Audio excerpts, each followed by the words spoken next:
وقتی که یه خانوم از لحاظ جنسی تحریک میشه، واژنش مرطوب میشه. برای چی؟ برای اینکه اول اون حالا حرکت رفت و برگشت آلت راحت تر انجام بشه و دومیش اینکه لذت جنسی افزایش پیدا کنه.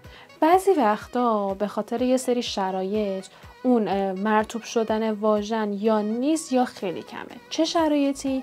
اینکه فرد توی هول و هوش یائسگی یا بعد از یائسگی هستش، توی دوران شیردهی و بعد از زایمان، یا ممکنه مثلا یه سری بیماری‌هایی داشته باشه یا یه سری داروهایی استفاده کنه، یا کلاً یه وقتایی خب واژن کمتر این مرطوبیت رو تولید میکنه. به این مرطوبیت ما میگیم لوبریکانت. ممکنه یه وقتایی یه مقداری این لوبریکانت شدن واژن کم بشه. حالا باید چه کار بکنیم؟ میتونیم که حالا از یه سری لوبریکانت های خارجی استفاده بکنیم. چه نوع لوبریکانت هایی؟ بیا تا بهت بگم.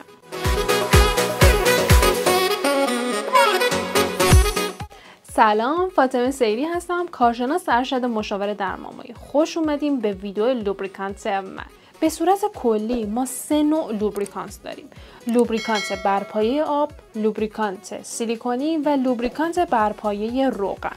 لوبریکانت برپایه آب همونجوری که از اسمش مشخصه بیس اصلیش آب هستش و چون آب و زود حالا تبخیر میشه به قول معروف، باید زود به زودم شارژ بشه. این یکی از معایبشه، اما مزیت‌های زیادی داره. اینکه خب ارزونه و قابل دسترس هستش، راحت شستشو داده میشه و با کاندوم هم میشه استفاده کردش.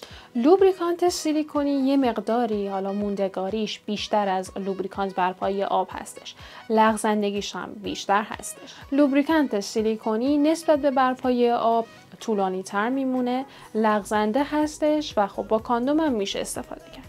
اما یه کوچولو چون شستشوش سخته ممکنه که ریسک عفونت رو ببره بالا. سومین نوع لوبریکانت برپایه روغن یا بیس اویل هستش.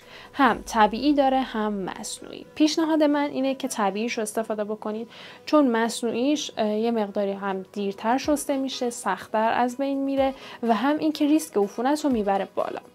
طبیعیش مثل روغن نارگیل، روغن زیتون هستش و مصنوعیش هم میشه تقریبا همون وازلین. این برپایه روغنیه باز نسبت به برپایه آب طولانی تر میمونه، اما برخلاف دوتای قبلی نمیشه با کاندوم استفادهش کرد، چون باعث سوراخ شدن کاندوم میشه و همچنین شستنش سخت‌تر، پس ریسک عفونت رو میبره بالا. لطفاً تا اینجا که اومدی اول لایک کن، منو سابسکرایب کن، زنگوله رو هم بزن تا ویدیو من زودتر از بقیه بهت نشون داده بشه. بزن بریم ادامه ویدیو. به طور کلی بخوام بگم کدوم بهتره، لوبریکانت برپایه آب از همه بهتره. فقط یه عیبی که داره اینه که باید زود شارژش کنی.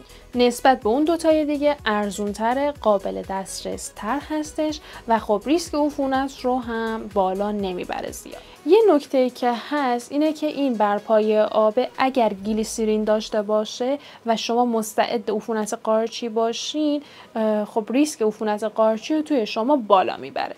پس وقتی داشتی لوبریکانت برپایه آب تهیه می‌کردی نگاه بکن که گلیسرین نداشته باشه. و کلاً هم اگر دیدی که حالا به یه مارکی از لوبریکانت برپایه آب حساسیت داری، مارکش رو عوض کن. یه سوال دیگه هم که خیلیاتون از من میپرسین اینه که دارم اقدام به بارداری میکنم، میتونم از لوبریکانت استفاده کنم؟ یه نوع دیگه لوبریکانت هست که بهش میگن لوبریکانت دوستدار اسپرم که حالا توی ایران نیست، اگر هم باشه هزینه‌اش خیلی بالا. اگه تونستید که تهیه بکنید، بازم اگر نتونستید تهیه بکنید، سعی بکنید که معاشقه رو زیاد بکنید که اون لوبریکانت شدن واژن اتفاق بیفته و حالا اون معاشقه سعی بکنید هم قبل دخول باشه و هم حین دخول باشه که این مرطوب شدن یعنی همون لوبریکانت واژن ادامه دار بشه. اما خب شاید گاهی اون مرطوب شدن واژن یا همون لوبریکانت شدن یه مقداری کم باشه و خب احتیاج داشته باشیم به لوبریکانت. میتونید لوبریکانت برپایه آب استفاده کنید، اما خیلی خیلی کم. چرا میگم خیلی خیلی کم؟ توی یه سری تحقیقاتی که انجام دادن متوجه شدن که یه مقداری حرکت اسپرم رو کم میکنه و خب ما نیاز داریم به حرکت اسپرم برای باربری. پس حتی الامکان استفاده نکنید. اگرم استفاده کردی خیلی خیلی کم استفاده بکن و اگرم بتونی که لوبریکانت دوستدار اسپرم تهیه کنی که فبها.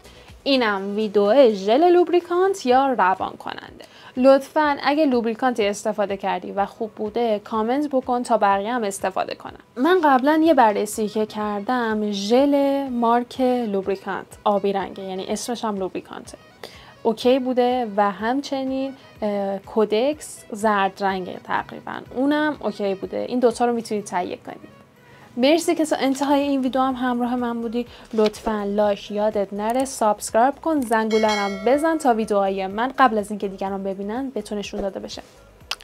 خداحافظ.